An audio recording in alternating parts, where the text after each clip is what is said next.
Prehistoric oceans weren't just deep, they were vertical horror shows where every metre down meant entering a new level of evolutionary insanity. And the really messed up part is that we've been getting it wrong this whole time. See, we keep finding fossils on land and thinking that's where all the action was. But while dinosaurs were stomping around playing King of the Hill up top, the real nightmare fuel was happening underwater, way underwater. In places so deep that the pressure would turn your bones into powder before you even had time to scream. If you're using these to fall asleep, that's literally why I make them, so subscribe maybe and tell me, where are you and what time? I check comments and it's like Berlin at breakfast, Boston at bedtime, all at once. Look, modern oceans are already terrifying enough. We've got giant squids fighting sperm whales in the dark, six-gill sharks that haven't changed in 200 million years, and whatever the hell is making those bloop sounds that scientists still can't explain. But prehistoric oceans, those were operating on completely different rules. Rules that said things like, what if we made a fish with teeth that don't fit in its mouth? And let's give this sea scorpion claws the size of tennis rackets. And the deeper you went, the worse it got. Every level down was like descending into a new circle of aquatic hell where evolution just gave up trying to make sense. Here's what really gets me. The surface waters 500 million years ago were bad enough. You had Anomalocaris, which was basically a 2-metre-long shrimp with grabbing arms covered in spikes and eyes the size of grapefruits. This thing had over 16,000 lenses in each eye, which meant it could see you coming from literally any angle. And it was fast. Scientists figured out it could swim by undulating its body flaps in waves, kind of like a manta ray crossed with a centipede.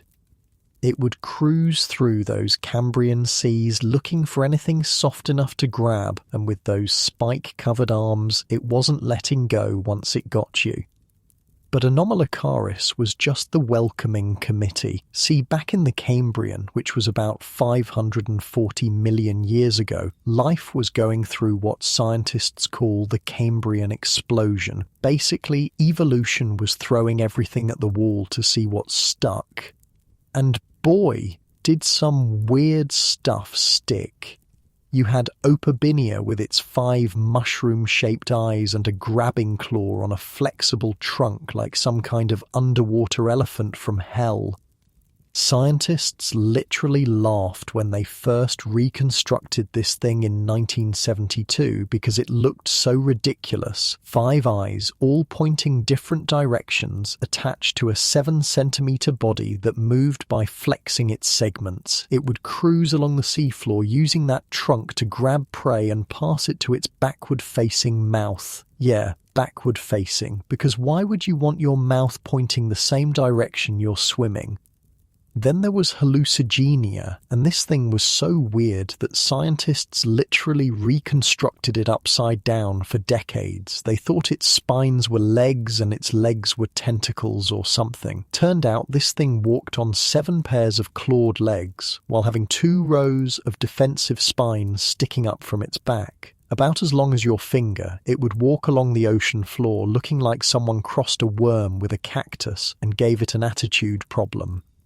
And get this, they recently found fossils that show it had eyes and teeth arranged in a ring inside its throat, because apparently having a normal mouth with normal teeth just wasn't nightmare fuel enough for the Cambrian. The thing is, these were the normal ones. These were the creatures living in the nice sunny parts of the ocean where light could still reach. Go a bit deeper, past 200 meters where the sunlight starts to give up, and you enter what marine biologists call the twilight zone. Not the Rod Serling kind, though honestly that might have been less terrifying. This is where the water starts getting cold, where the pressure starts building, and where things stop trying to look normal. In the Devonian period, about 400 million years ago, the Twilight Zone was ruled by something that makes modern sharks look like goldfish, Dunkleosteus torelli, or dunk as some scientists call it, though I'm pretty sure that's way too friendly a name for this thing. For 150 years, scientists thought this armoured fish was 30 feet long. Turns out they were wrong. Recent studies show it was actually only about 13 feet long, but here's the kicker. It was built like a tank, not a sleek predator, but a chunky, heavily armoured battering ram with a mouth that could bite through literally anything. And when I say literally anything, I mean it. Dunkleosteus had a bite force of about 5,000 pounds per square inch. That's stronger than a great white shark, stronger than a Tyrannosaurus rex, about the same as a massive saltwater crocodile. But unlike those predators that had actual teeth, Dunkleosteus had these self-sharpening bone plates that worked like scissors. Every time it opened and closed its mouth, these plates would grind against each other, keeping themselves razor sharp. It could open its mouth in less than a 50th of a second, which created a suction that would pull prey right into those bone shears. Fish, other armoured placoderms, primitive sharks, it didn't matter. If Dunkleosteus wanted to eat it, it was getting eaten. Scientists have found fossils of other Dunkleosteus with bite marks from bigger Dunkleosteus. These things were eating each other, and not just when they were desperate. This was normal behaviour for them. The juveniles ate soft prey like early fish, but as they grew, their jaws changed shape to handle harder prey. By the time they were adults, they were crushing through the armour of other placoderms like it was tissue paper, and they ruled the Devonian seas for about 20 million years. 20 million years of these armoured monsters just chomping through everything in sight. But even Dunkleosteus stayed mostly in waters where at least some light filtered down. Want to know what was living in the true darkness? Let's go deeper, past 1,000 metres, past where the last traces of sunlight disappear, into what they call the midnight zone. Today, the pressure down there is over 150 times what we feel at sea level. The temperature is just above freezing. And in prehistoric times, this is where things got really weird. During the Jurassic, about 150 million years ago, there was a marine reptile called Ophthalmosaurus. Ophthalmosaurus, which literally means eye lizard, had the largest eyes relative to body size of any vertebrate that's ever lived. Each eyeball was 9 inches across. 9 inches. That's bigger than a softball, bigger than most dinner plates. These eyes took up so much of its skull that there was barely room for anything else. The skull was basically a pair of giant eye sockets with some teeth attached. Why would anything need eyes that big? Because Ophthalmosaurus was diving down to 3,000 feet to hunt. That's deeper than most nuclear submarines operate. At that depth, the pressure is 90 times what we experience at sea level. The water is completely black except for the faintest traces of bioluminescence from deep sea creatures. But with those massive eyes reinforced with rings of bone to keep them from imploding under the pressure, Ophthalmosaurus could spot the tiniest glimmer of light. It would hold its breath for 20 minutes, drop like a stone into the abyss, and hunt in total darkness. While other marine reptiles were splashing around in the shallows, this thing was voluntarily diving into the midnight zone for dinner.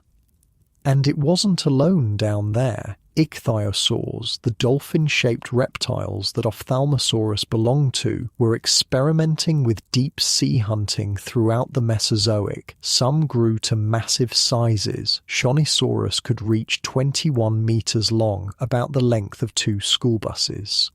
These giants would cruise through the dark waters, their long pointed jaws filled with conical teeth perfect for catching squid and fish. But here's the creepy part. We've found fossilized ichthyosaur eyeballs. actual preserved eye tissue from 200 million years ago, and these fossils show that at least some ichthyosaurs could see in very low light conditions, maybe even detecting different colours of bioluminescence. The Jurassic Midnight Zone wasn't just home to reptiles either. This is where the ancestors of modern deep-sea nightmares were evolving. Early anglerfishes were already developing their fishing rod lures. Primitive viperfish were growing those ridiculous fangs that stick out of their mouths. And the really bizarre stuff, the stuff that looks like it was designed by committee in hell, that was all taking shape down in the eternal darkness. But to really understand how messed up prehistoric deep seas were, we need to talk about something most people don't even know existed. The marine reptiles everyone knows about, the plesiosaurs and mosasaurs and ichthyosaurs, those were the celebrities, the ones that made it into kids' books and museum displays. But there were others, weird experimental models that evolution cooked up and then apparently decided were too freaky even for the Mesozoic. Take Catastrophic, for example. This thing lived in the middle Triassic about 240 million years ago. It was a reptile with a neck that was longer than its entire body and tail combined. We're talking about a neck that could be 20 feet long on a creature with a 3-foot body. It would sit on the shore or in shallow water and use that ridiculous neck to fish in deeper areas without having to actually go there. Imagine seeing that thing snaking its head down into the dark water, hunting for fish 30 feet away from where its body was. Some scientists think it might have even been able to snap its neck like a whip to stun prey. Or how about Atopodentatus? This marine reptile from the early Triassic had a skull shaped like a hammer, not kind of like a hammer, literally shaped like a hammer. Its mouth was sideways, filled with hundreds of tiny needle teeth that it used to scrape algae off rocks. It was the first herbivorous marine reptile ever discovered. While everything else in the Triassic seas was trying to eat each other, this thing decided to become underwater livestock. It would use its weird hammerhead to graze on algae beds like some kind of reptilian cow. Scientists couldn't believe it when they first found it. They thought the fossil was damaged or put together wrong. Nope, that's just how it looked. But those were still animals that at least stayed near the surface sometimes. The real freaks lived in the deep, and I mean the deep, the abyssal zone, which starts at 4,000 meters down. The pressure there is 400 times surface pressure. The temperature never gets above 4 degrees Celsius, and it covers 83% of the ocean. 83%. Most of the ocean is this cold, dark, crushing void, and prehistoric animals were down there doing things that don't even make sense. There's evidence that some prehistoric creatures were specially adapted for these crushing depths. We've found fossils of deep-sea fish from the Cretaceous that had the same adaptations we see in modern deep-sea fish. Reduced skeletons to save energy, huge mouths to grab any food that came by, expandable stomachs to take advantage of rare feeding opportunities. But these weren't small fish. Some of them were massive. There are fossils of deep-sea fish from the late Cretaceous that were over 6 feet long, 6-foot fish living at pressures that would crush a human in seconds. And here's something that'll really mess with your head. The ocean was deeper in some prehistoric periods than it is now. Sea levels have changed dramatically over Earth's history. During certain periods, the ocean was hundreds of feet higher than today. That means there were parts of the deep ocean that were even deeper, even darker, even more crushing than anything that exists now. We're talking about depths of 7,000 or 8,000 meters in areas that are now shallow seas. Whatever was living down there, we might never find fossils of it. The pressure would have been so intense that even bones might not fossilize properly. Scientists have this thing called the carbonate compensation depth. Below a certain point in the ocean, usually around 4,000 meters, calcium carbonate dissolves. Shells, bones, anything made of calcium just melts away, so anything living below that depth in prehistoric times would have to be made of something else to leave fossils. And most of them weren't. Most deep-sea creatures then and now are soft-bodied. They're made of jelly and cartilage and other stuff that doesn't fossilize well, so for every deep-sea monster we've found from prehistoric times, there were probably hundreds we'll never know about. Think about that for a second. We know about creatures like Helicoprion, the shark with the bizarre tooth whorl that looked like a buzzsaw in its mouth. We know about Leedsichthys, the 100-foot-long filter-feeding fish that was bigger than a whale shark. We know about the marine crocodiles like Dacosaurus that had fins instead of legs and hunted in the open ocean. And these are just the ones that left good fossils, the ones with hard parts that could survive millions of years.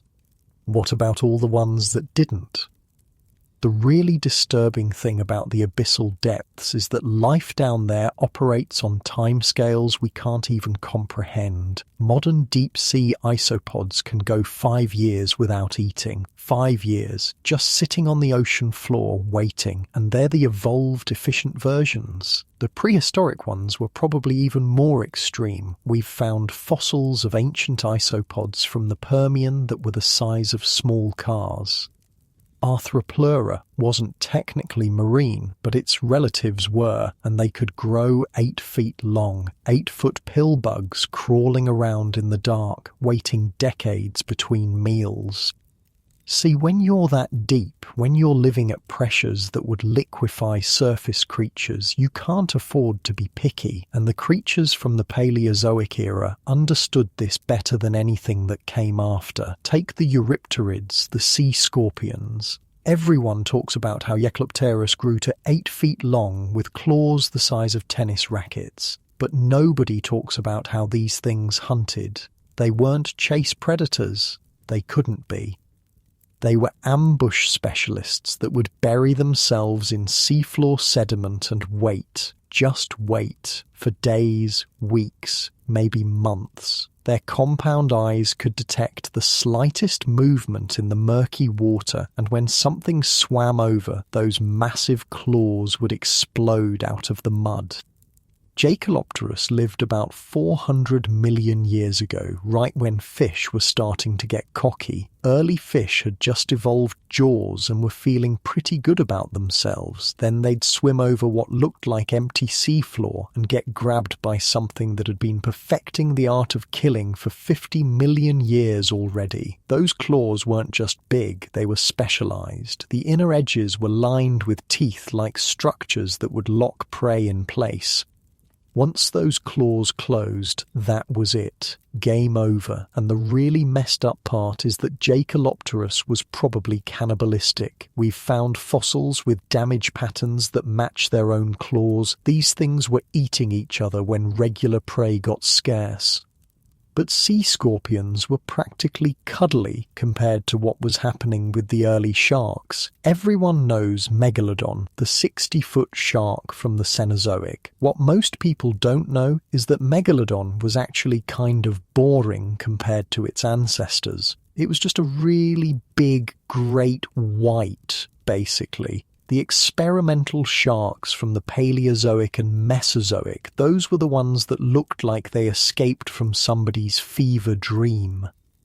Helicoprion is the one everyone remembers because of that bizarre tooth whorl. For decades, nobody could figure out what this thing even looked like. They'd find these spiral fossils that looked like buzzsaw blades made of teeth, but they couldn't find the rest of the shark. Scientists put the tooth whorl everywhere, on the nose, on the back, sticking out of the mouth like some kind of organic chainsaw. Finally, they figured out it was in the lower jaw, and it worked like a conveyor belt of death. As new teeth grew, they'd push the old teeth forward and down, creating this spiral of hundreds of teeth. When Helicoprion bit down, that spiral would rotate backward, basically turning its mouth into a garbage disposal. This thing lived during the Permian, about 270 million years ago, and it was everywhere. We've found Helicoprion fossils from Russia to Idaho. It was a cosmopolitan predator that ruled the global ocean, and it wasn't small either. Based on the size of some tooth whorls, Helicoprion could reach 40 feet long, 40 feet of shark with a mouth that worked like a blender. It probably fed on ammonites and primitive squids, using that tooth whorl to puncture their shells and then grind them into paste. But at least Helicoprion looked vaguely shark-like. Stethocanthus, on the other hand, looked like someone started making a shark and then had a complete mental breakdown halfway through. This carboniferous weirdo had a dorsal fin shaped like an ironing board, not pointed, not streamlined, just flat, and covered in teeth. The top of its head was also flat and covered in teeth. Scientists think males used these structures for display or maybe for gripping during mating. Imagine being a female Stethocanthus and having some guy swim up with a table covered in teeth sticking out of his back. That's apparently what passed for attractive 300 million years ago.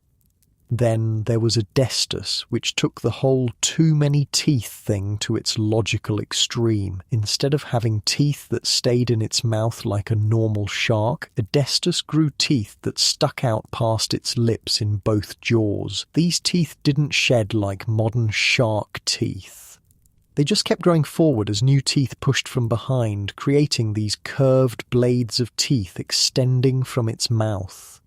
It looked like it was trying to eat with a pair of pinking shears. Scientists still aren't entirely sure how it actually ate anything. The best guess is that it would thrash its head side to side, using those exposed teeth like swords to slash prey into pieces.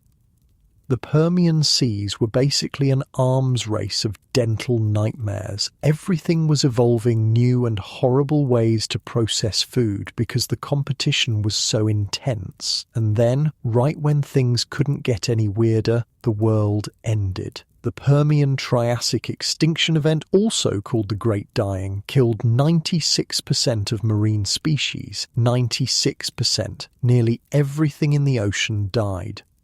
The few things that survived had to repopulate empty seas, which led to some seriously weird evolutionary experiments. The Triassic oceans were like a post-apocalyptic wasteland where the survivors got really creative. This is when the first ichthyosaurs showed up, and they didn't start small. Cymbospondylus was one of the first, and it was already 30 feet long. 30 feet. And this was just the beginning. Within a few million years, ichthyosaurs had evolved into things like Shastasaurus, which could reach 60 feet. These weren't gradual size increases over millions of years. This was explosive evolution, like someone hit fast forward on natural selection. And the shapes these early marine reptiles took were absolutely insane. A Skeptosaurus had a skull so narrow it looked like someone squeezed its head in a vice. Its entire skull was basically just a pair of jaws with nostrils on top. It would swim through schools of fish with its mouth open, snapping sideways to catch prey. Placidus looked like someone tried to make a marine reptile but used walrus parts by mistake. It had protruding front teeth for plucking shellfish off rocks and flat grinding teeth in the back for crushing them. The whole skull was built like a nutcracker. But the true monsters were evolving in deeper waters. The Triassic is when we start seeing the first really big predatory marine reptiles. Thalatoarchon was a 28-foot ichthyosaur with teeth the size of your fist. Unlike later ichthyosaurs that ate fish and squid, This thing was a macro predator. It ate other marine reptiles. We've found fossils with bite marks that match its teeth on other large marine animals. This was an apex predator that hunted apex predators.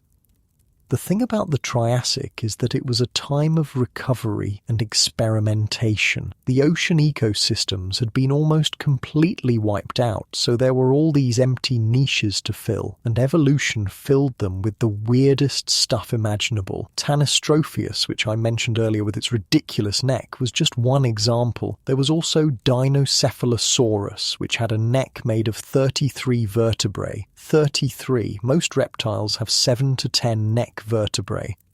This thing had 33, making its neck incredibly flexible. It could snake its head around like some kind of living periscope, hunting in crevices and under rocks while its body stayed safely distant.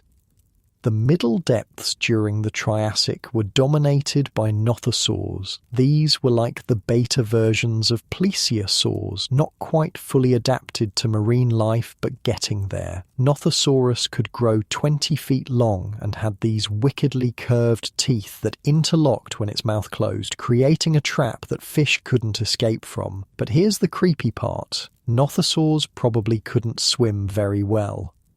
They likely walked along the seafloor using their limbs to push themselves forward, only swimming when absolutely necessary. Imagine a 20-foot reptile crawling along the bottom of the ocean, walking through the darkness on 4 legs like some kind of aquatic dragon. And speaking of dragons, let's talk about Mosasaurus for a minute. Everyone knows Mosasaurus from that scene in Jurassic World where it jumps up and eats a shark. Cool scene, completely wrong. First off, the real Mosasaurus was nowhere near that big. The movie version is like 100 feet long. The real one's maxed out at about 56 feet, which is still absolutely massive but not kaiju-sized. Second, Mosasaurus didn't jump. These things were built for cruising, not breaching. They had long, powerful tails and paddle-like limbs that made them incredible swimmers, but they weren't doing SeaWorld tricks. What Mosasaurus actually did was arguably scarier. They were pursuit predators that could swim down prey in open water. Their jaws could unhinge slightly like a snake's, allowing them to swallow large prey whole, and they had a second set of teeth in their palate for gripping prey as they swallowed. We've found fossilized stomach contents that include fish, sharks, smaller mosasaurs, flying reptiles, and even dinosaurs that ventured too far from shore. One fossil from Kansas shows a mosasaurus that had eaten a 6-foot shark, a large bony fish, and a smaller mosasaur, all in one meal.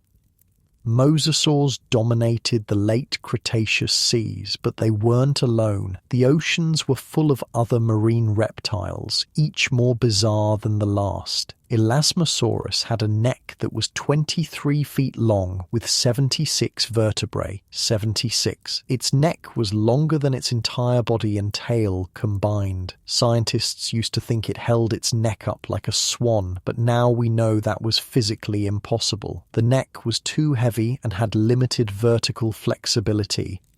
Instead, Elasmosaurus probably used its neck to approach prey from below or the side, sneaking that tiny head close before the prey realized a 40-foot reptile was attached to it. Kronosaurus was the opposite approach. While Elasmosaurus went for the sneaky neck strategy, Kronosaurus just evolved a head that was a quarter of its body length. This pliosaur had a skull 9 feet long filled with teeth the size of bananas, not the cute little bananas you put in cereal. The big ones, foot-long teeth designed for one thing only, destroying anything they bit. Kronosaurus didn't need strategy, it just needed to get close enough to bite, and whatever it bit was done. The late Cretaceous oceans were basically divided into zones based on what would kill you. Surface waters had mosasaurs and plesiosaurs. Middle waters had various sharks, including Cretoxyrhina, the Ginsu shark, which could grow 20 feet long and had teeth designed for slicing through bone. Deep waters had things we're only just starting to understand. We've found fossils of deep water mosasaurs that had enlarged eyes for seeing in the dark. We've found evidence of giant squids from the Cretaceous that would have been prey for these deep diving reptiles. But here's what's really terrifying. All these apex predators, all these perfectly evolved killing machines, they all died at the end of the Cretaceous. The asteroid impact that killed the dinosaurs also caused a mass extinction in the oceans, but it wasn't the impact itself that killed most marine life. It was what came after. The impact threw so much debris into the atmosphere that it blocked out the sun for months. The oceans cooled rapidly. Photosynthesis stopped. The entire marine food web collapsed from the bottom up. First the plankton died, then the fish that ate the plankton, then the predators that ate the fish. The deep sea creatures, the ones adapted to living without sunlight, they actually did better than the surface dwellers initially, but even they couldn't survive the complete ecological collapse. The ocean became acidic from all the sulfur compounds released by the impact. The pH dropped so fast that anything with a calcium carbonate shell or skeleton started dissolving while it was still alive. Imagine having your bones dissolve inside your body. That's what happened to millions of marine creatures. And yet, some things survived. Sharks made it through somehow. So did some bony fish. Sea turtles survived when mosasaurs didn't. Crocodilians survived when marine crocodiles didn't. The survivors were mostly generalists, animals that could eat different things and live in different environments. The specialists, the ones perfectly adapted to their specific niches, they were the ones that died. Evolution's cruel joke. Spend millions of years perfecting your design and then the world changes in an instant and you're done.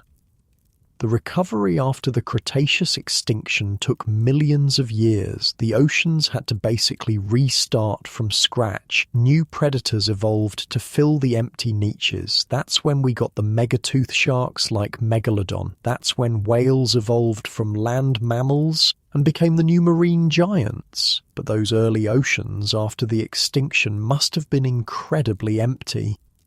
Imagine sailing over waters that had been full of 60-foot reptiles and 40-foot sharks and finding nothing but jellyfish and small fish, ghost oceans full of ecological shadows.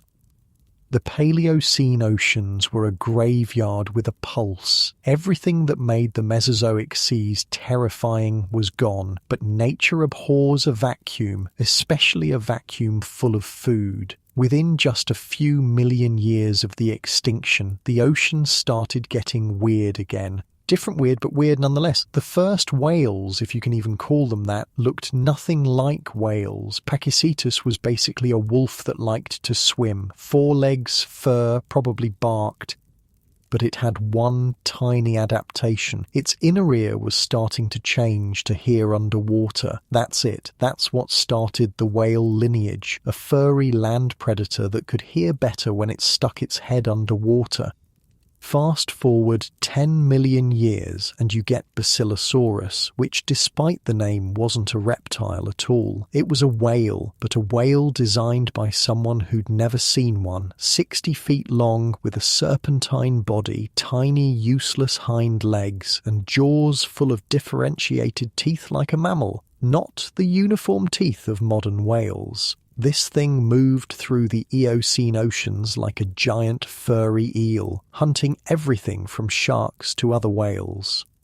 We've found Basilosaurus fossils with bite marks on smaller whale fossils inside their stomachs. They were eating their own relatives while they were still evolving into proper whales.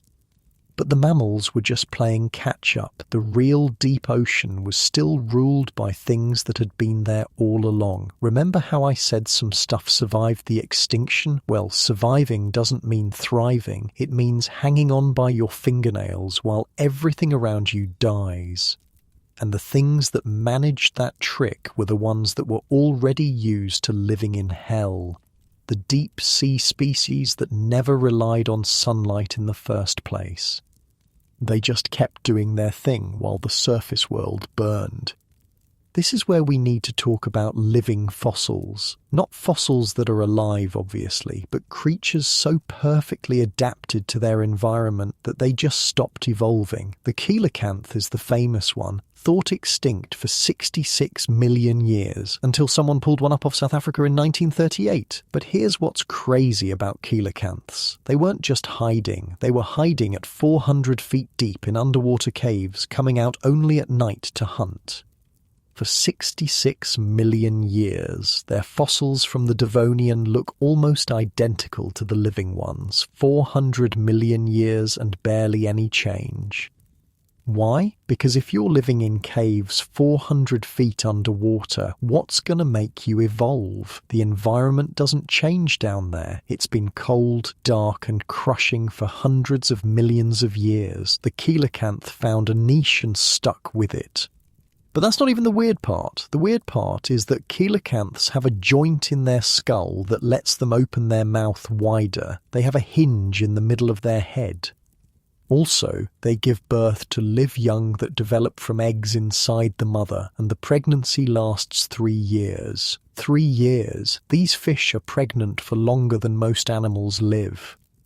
The coelacanth isn't even the oldest living fossil in the ocean. That honour goes to the nautilus, which has been around for 500 million years, 500 million years of the same basic design, a snail with a submarine for a shell, jet propulsion and 90 tentacles. 90. Modern nautiluses can dive to 800 metres during the day and come up to 200 metres at night to feed. They've been doing this daily migration since before fish had jaws, before plants existed on land, before the atmosphere had the oxygen content we breathe today.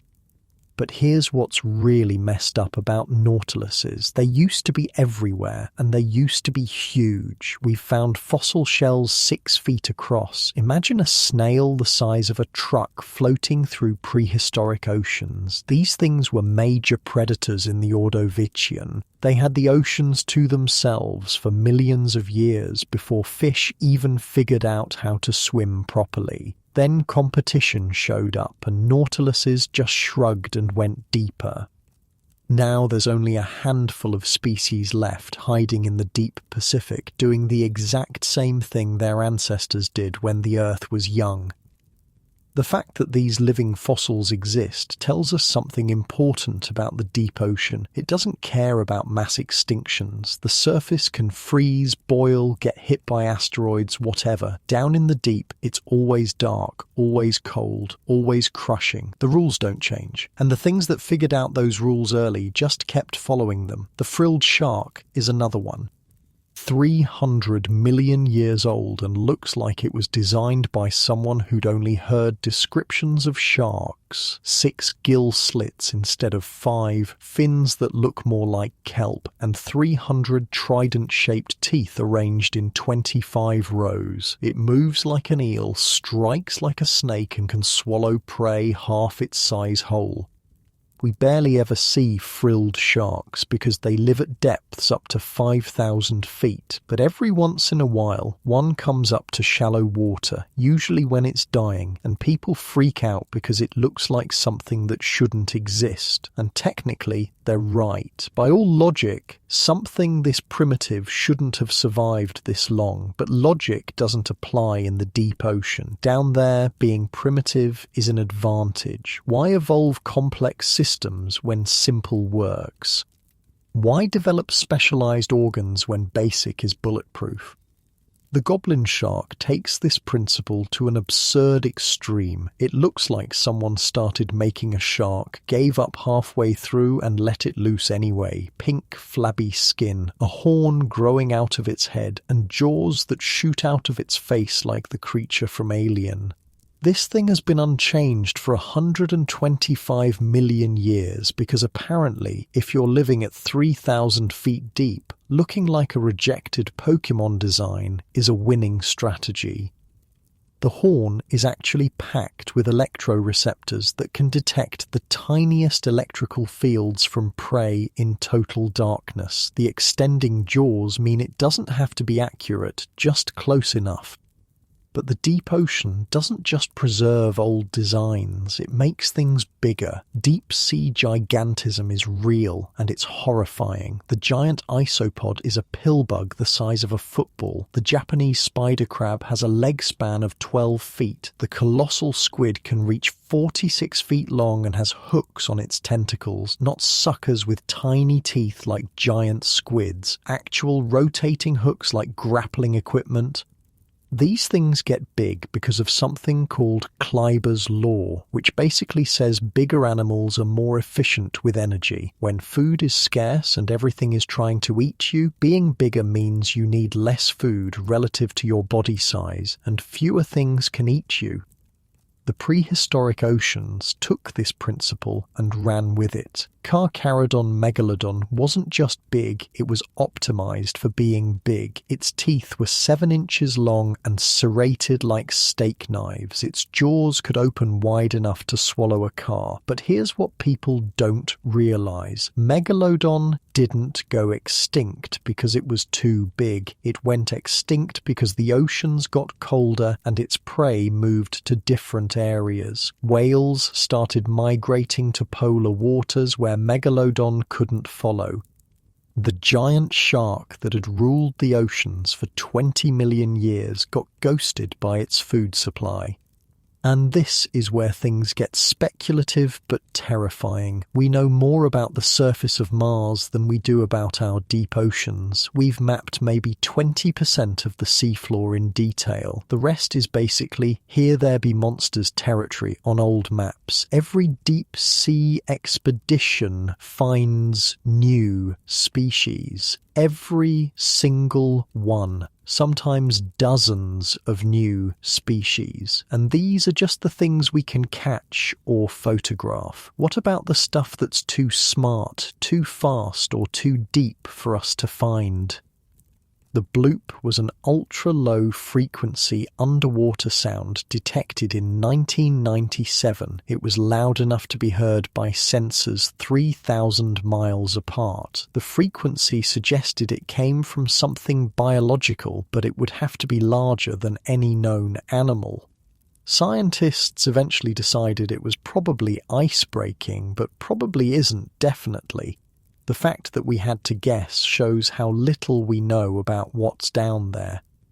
Prehistoric oceans had their own mysterious sounds. We've found fossils of prehistoric whales with inner ear structures suggesting they could produce and hear sounds at frequencies we can't even detect. Infrasound that travels thousands of miles underwater. What were they saying? What were they hearing? We know modern whales have dialects and songs that change over time. Did prehistoric whales have their own cultures, their own languages that we'll never decode? And then there are the trace fossils, not bones or shells, but evidence of behaviour, tracks, burrows, bite marks. We've found spiral trace fossils from the Paleozoic that suggest something was moving in perfect geometric patterns on the seafloor, not randomly, not hunting, just making spirals. Why? We don't know. We've found boreholes in shells that don't match any known predator. Something was drilling through prehistoric shells with a precision that seems almost mechanical. The Ediacaran biota, which existed before the Cambrian explosion, left fossils that we still can't classify. Dickinsonia looked like a ribbed bath mat up to 5 feet long. It moved, we can see the trails, but it had no mouth, no gut, no obvious way to eat. Charnia looked like a feather stuck in the seafloor, but it lived in water too deep for photosynthesis. How did it survive? We don't know. These things existed for 30 million years and then vanished, replaced by the Cambrian creatures that at least made some kind of sense.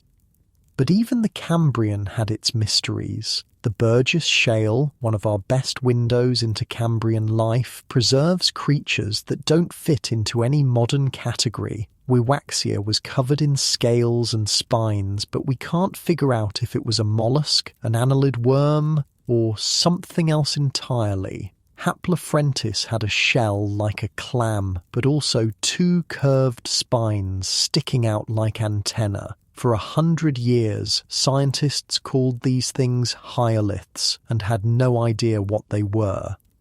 Turns out they were filter feeders related to brachiopods, but it took finding fossils with preserved soft tissue to figure that out. The small, shelly fauna that appeared just before the Cambrian explosion might be the weirdest of all. Tiny shells and plates and spines that don't seem to go together, like finding a bunch of Lego pieces but no instruction manual. Scientists think these might have been armor plates from larger, soft-bodied creatures, but we can't reconstruct what those creatures looked like. Imagine trying to figure out what a knight looked like if all you had was a few rings from their chainmail.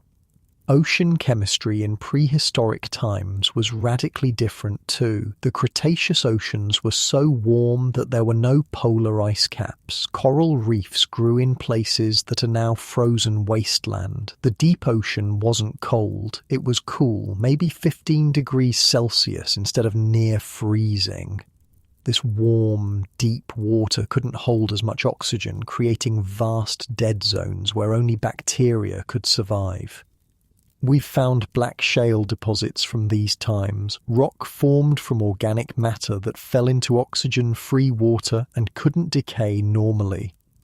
These dead zones weren't empty though, they were full of bacteria that didn't need oxygen, sulfur bacteria that produced hydrogen sulfide as waste. The deep Cretaceous ocean would have smelled like rotten eggs if anyone had been there to smell it, and living above these dead zones were creatures adapted to low oxygen, fish with huge gills, squid with modified blood chemistry, marine reptiles that could hold their breath for hours.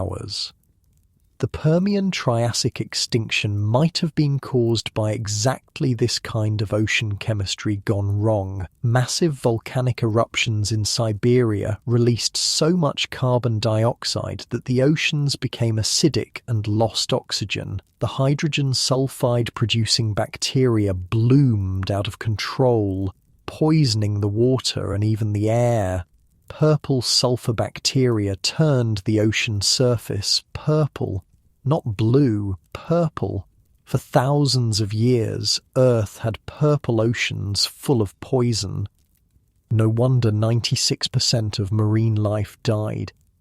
But here's the thing that keeps me up at night. These chemical cycles are still happening, just slower. The ocean has layers like a very badly mixed drink, different temperatures, different salt content, different chemistry. Usually these layers mix slowly, bringing oxygen down and nutrients up, but sometimes they don't mix. Sometimes they stratify, and when that happens, the deep ocean starts to go anoxic. Dead zones form, bacteria bloom. Sounds familiar, right? We're finding dead zones in modern oceans that are expanding every year. Places where nothing can live except bacteria. The Gulf of Mexico has one the size of New Jersey. The Baltic Sea has the largest dead zone in the world. These are areas where the chemistry has reverted to something prehistoric. Something from before complex life figured out how to use oxygen. It's like looking through windows into the pre-Cambrian ocean 3 billion years ago when the only life was microbial mats and stromatolites. Stromatolites are probably the most boring-looking things that changed the world. They look like rocks, layered rocks, but they're not rocks, they're bacterial cities that have been building themselves for 3.5 billion years. These microbial mats were the first things to figure out photosynthesis, and when they did, they poisoned the entire planet. See, oxygen was toxic to most early life. The Great Oxidation Event killed off more life than any asteroid ever could. But it also set the stage for everything that came after. Complex life needs oxygen, and stromatolites made that possible. They're still around today, still building their little cities in shallow water where nothing else wants to live. 3.5 billion years of the same construction project. The thing is, those early oceans before oxygen were actually more like alien worlds than anything we can imagine. The water was green from dissolved iron, green oceans under an orange sky, because the atmosphere was mostly methane. When stromatolites started pumping out oxygen, the iron in the oceans literally rusted and fell to the sea floor. That's where we get banded iron formations, these beautiful striped rocks that record the oxygenation of Earth's oceans. Each stripe is a pulse of oxygen production followed by iron precipitation. You can literally see the planet-changing chemistry in these rocks. But oxygen was just the beginning of ocean chemistry getting weird. The Cambrian explosion might have been triggered by a change in ocean calcium levels. For billions of years, calcium had been building up in the oceans with nowhere to go. Then suddenly, animals figured out how to make shells and skeletons from calcium carbonate. Boom. Arms race. Everyone starts building armor and weapons from the same material that had been just floating around uselessly. Trilobites with their complex exoskeletons, brachiopods with their shells, early corals building reefs, all because ocean chemistry hit a tipping point. And ocean chemistry doesn't just affect what lives there, it affects the climate, the atmosphere, even the rocks on land. The Devonian period saw the first real forests on land, and those forests changed everything about how oceans worked. Tree roots broke down rocks, releasing nutrients that washed into the ocean. This caused massive algae blooms, which died and sank, using up oxygen in the deep water. The late Devonian extinctions were probably caused by trees. Trees killed 70% of marine species just by existing and doing tree things. Here's something that'll break your brain. Plate tectonics, the movement of continents, is partly driven by water in the ocean. The weight of water on ocean crust helps push it down at subduction zones. Different ocean configurations create different currents, different climates, different everything. When all the continents were jammed together as Pangaea, there was one massive ocean called Panthalassa that covered 70% of the planet. This ocean was so big it had its own weather systems that we can't even model properly. Hypercanes, storms bigger than continents might have been common. Pangaea's formation also created the Tethys Sea, this massive tropical ocean that stretched from what's now the Mediterranean to Southeast Asia. The Tethys was paradise for marine life, warm, shallow, full of reefs. This is where the really bizarre Triassic marine reptiles evolved. But when Pangaea broke apart, the Tethys started closing. Mountain ranges like the Alps and Himalayas are basically the crushed remains of the Tethys sea floor. There are marine fossils on Mount Everest. Shells from prehistoric oceans sitting at 29,000 feet. The breakup of Pangaea also explains why some prehistoric marine animals are found in weird places. We find fossils of the same marine reptiles in Antarctica and India because those places used to be connected. The southern supercontinent Gondwana had its own marine fauna that was completely different from what was living in the northern oceans. When the continents split, these populations got isolated and evolved in different directions. That's why modern ocean life is distributed the way it is. It's the ghost of ancient geography. But continents don't just move horizontally, they go up and down. During ice ages, so much water gets locked up in glaciers that sea levels drop by hundreds of feet. During warm periods, sea levels rise. The Cretaceous had sea levels 200 meters higher than today. Kansas was underwater. The Western Interior Seaway split North America in half. There were marine reptiles swimming where Denver is now. We find mosasaur fossils in the middle of the continent because the continent was the ocean. These shallow inland seas were nothing like modern oceans. They were warm, murky, and probably stank. Low oxygen, high nutrients, perfect for algae blooms, but terrible for anything that needed to see or breathe. The animals that lived there were adapted to these nasty conditions. Zephactinus, the bulldog fish, could gulp air from the surface. Archelon, the giant sea turtle, had adaptations for dealing with low oxygen. Even the sharks were weird. Tychidus had flat, crushing teeth for eating shellfish in the muddy shallows. Sea level changes also created and destroyed habitats faster than evolution could keep up. 1 million years is nothing in geological time, but it's enough for sea levels to rise and fall multiple times. Coral reefs that took thousands of years to build would be exposed and die in decades. Deep marine basins would become isolated and evaporate, leaving behind salt deposits miles thick. The Mediterranean dried up completely 5 million years ago, the entire sea gone. When the Atlantic broke through at Gibraltar again, it filled in maybe 100 years. Imagine Niagara Falls, but 1,000 times bigger, filling an empty basin the size of the Mediterranean. These catastrophic changes left evidence everywhere. Salt deposits under the Mediterranean seafloor, canyon systems carved by rivers that are now underwater, fossil reefs on mountain tops. The Earth's surface is like a palimpsest written and rewritten by changing oceans. And sometimes we find evidence of changes so fast they're recorded in single rock layers. Tsunamis that carried marine fossils miles inland. Storm deposits full of broken shells and bones. Evidence of waves bigger than any in recorded history.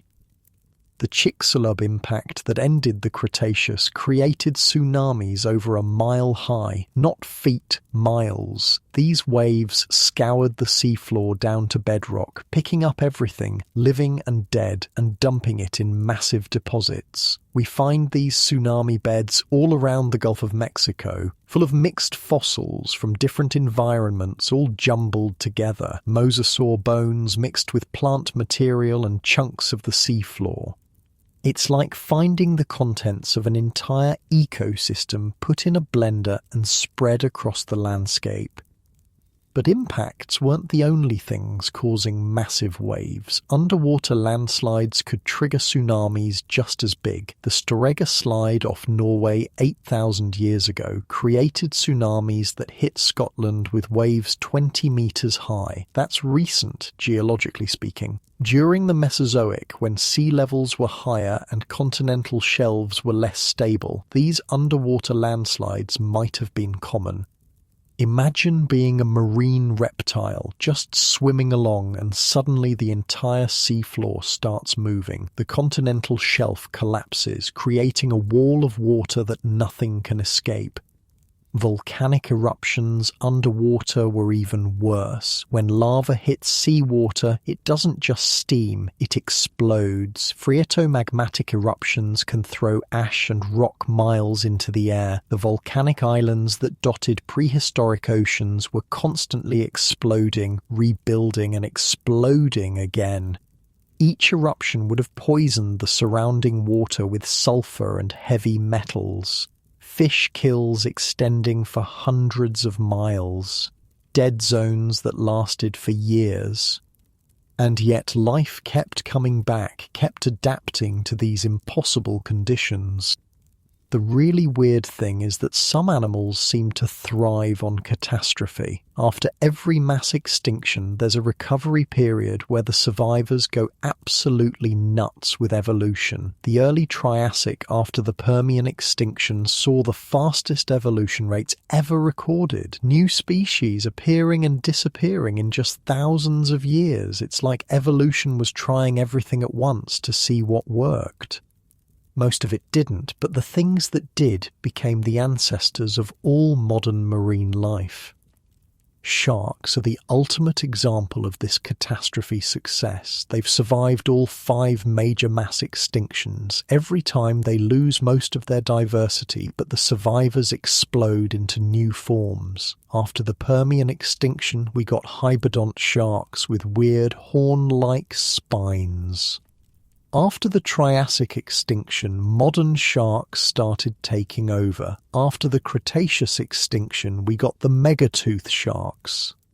Each extinction was like hitting reset on shark evolution, and each time they came back weirder and more successful. But not everything that survived did so by evolving. Some things survived by finding places where change couldn't reach them. The deep sea trenches are like time capsules. The pressure is so intense, the environment so stable, that things down there don't need to change. We've found bacteria in deep sea sediments that are millions of years old and still alive. Not descendants of ancient bacteria, the actual same organisms sitting in the mud, barely metabolizing, waiting. For what? Who knows? They've been waiting since before humans evolved. The Hadal Zone, the deepest parts of ocean trenches, might as well be another planet. Pressure over 1,000 times what we experience at sea level. Water that's just above freezing but can't freeze because of the pressure, and yet there's life down there. Xenophyophores, single-celled organisms the size of your fist, amphipods that can dissolve aluminum, fish that are mostly jelly because solid tissue would implode. These aren't primitive organisms. They're highly specialized for an environment that kills everything else.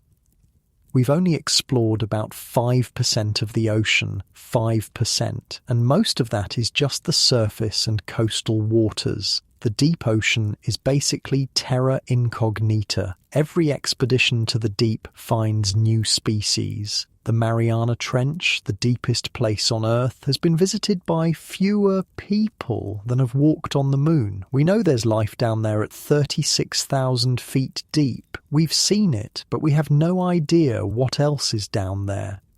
Could there be descendants of prehistoric organisms we think are extinct, living fossils we haven't discovered yet?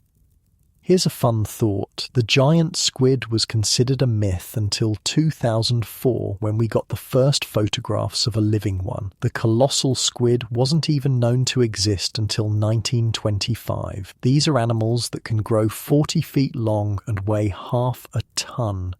And we didn't know they were real until basically yesterday. What else is down there that we don't know about? What else has been down there since prehistoric times, avoiding our nets and cameras?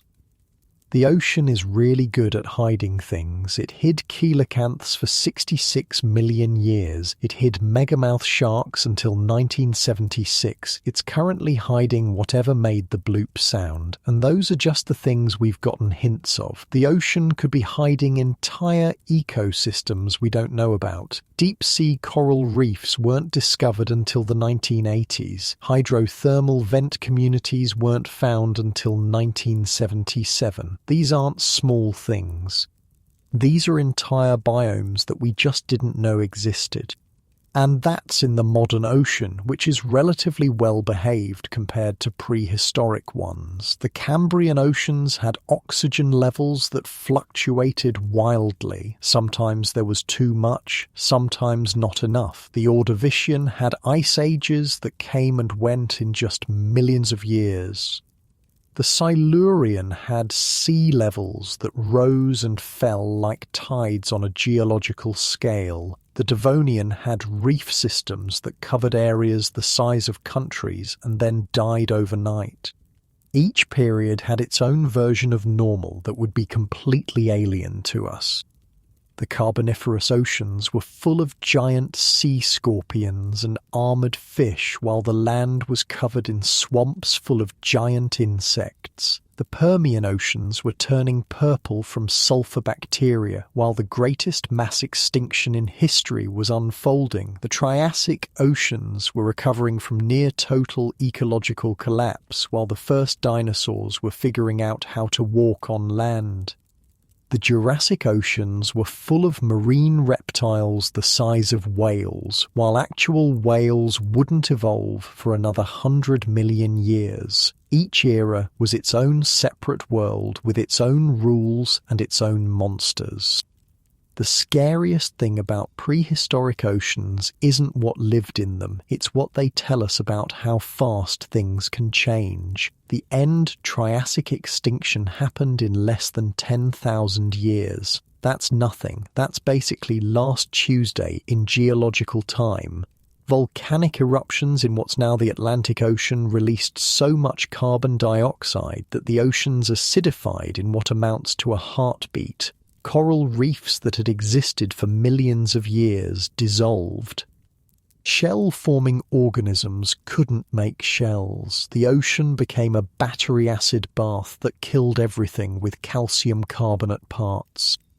We're doing the same thing now, just faster. The oceans have absorbed about 30% of human carbon dioxide emissions. That's made them 30% more acidic than they were before the Industrial Revolution. We're running the end Triassic extinction in fast forward.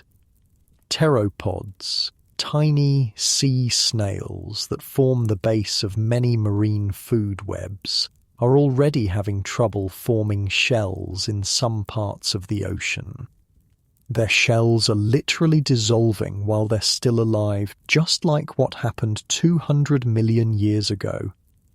But here's what prehistoric oceans taught life about dealing with catastrophe. You don't survive by being the strongest or the biggest or the most specialized. You survive by being flexible. The organisms that made it through mass extinctions were the ones that could eat anything, live anywhere, reproduce quickly.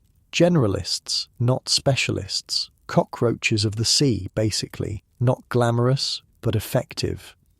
Modern sharks are a perfect example. They're not the biggest predators anymore. Orcas are bigger. They're not the fastest. Billfish are faster. They're not the most intelligent. Dolphins have them beat there. But sharks are adaptable. They can live in rivers, in the deep ocean, in tropical reefs, in polar waters. They eat fish, seals, sea turtles, garbage, each other, whatever's available. That flexibility is why they've survived everything the planet has thrown at them.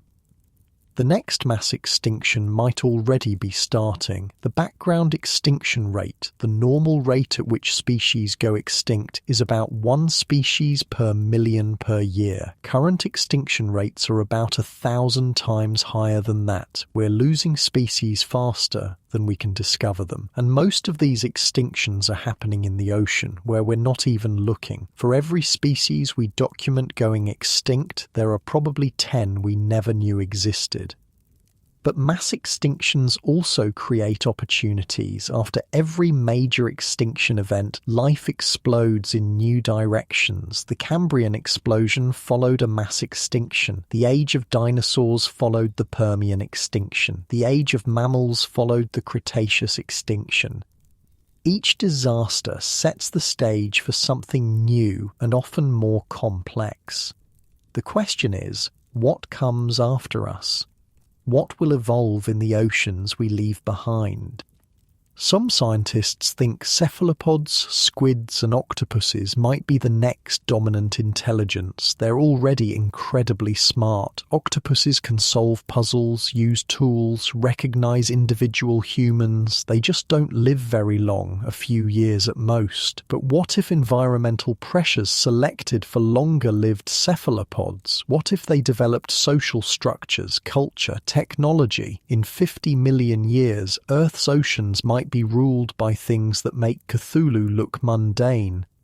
Or maybe life will go in a completely different direction. Maybe the future belongs to extremophiles, organisms that thrive in conditions that kill everything else. We've found bacteria that eat radiation, that live in boiling water, that survive in pure acid. As the oceans become more extreme, these organisms might inherit them. The future ocean might be more like the Precambrian, dominated by microbial mats and bacterial colonies. Complex life might be a temporary experiment that only lasted 1 billion years. There's also the possibility that we're living in the last age of liquid water oceans. As the sun ages, it gets hotter. In about 1 billion years, it'll be hot enough to trigger a runaway greenhouse effect. The oceans will boil away, but before that happens, maybe in just a few 100 million years, the oceans will become too hot for complex life. The last era of Earth's oceans might be populated by hyperthermophiles, organisms that need boiling water to survive. The final ocean ecosystem might be one we couldn't even visit without dying instantly. Or maybe the oceans will freeze first. If volcanic activity decreases, carbon dioxide levels drop and the planet cools. Snowball Earth events have happened before, where the entire planet froze over. The oceans became trapped under miles of ice. Life survived in pockets of liquid water around volcanic vents, but just barely. If it happens again, the last ocean organisms might be psychrophiles, cold-loving bacteria living in tiny pockets of brine too salty to freeze. The fossil record shows us that oceans don't die quietly. They fight, they change, they adapt. Even during the worst mass extinctions, something survived. Life found a way through asteroid impacts, volcanic apocalypses, ice ages, and poisoning events. The deep ocean especially seems unkillable. No matter what happens at the surface, the deep abyssal plains endure. The pressure, the cold, the darkness, these aren't bugs, they're features. They're what make the deep ocean resistant to change.